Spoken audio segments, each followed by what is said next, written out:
It's the last week of spring, which means we are in midsummer season. Or, in our case, the flower dance. Pierre will be there making money on rare crows and overpriced forageables. Asking Haley to dance is my favorite part of this event. Michael! Taking this last week to be sure you have all of the spring fish for the community bundles is a good idea.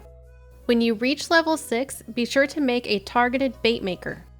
Speaking of targeted bait, you can buy a rotating stock of targeted bait at Willie's. Let's get into the tea saplings that I cannot stop talking about. After you have acquired the 2 hearts with Carolyn and walked into her tea room for the cutscene, she will send you a letter that holds the recipe for tea saplings. Once crafted, these sell for 250 gold each. If you have been saving your forageables and gathering fiber, you should have no problem getting some extra gold with these.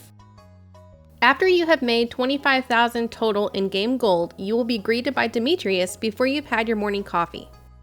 He will give you the option to turn the cave on your farm into a mushroom breeding ground or a place where bats drop fruit. I always choose the mushrooms because they are needed more for the community center bundles, and as a bonus, it comes with a free dehydrator.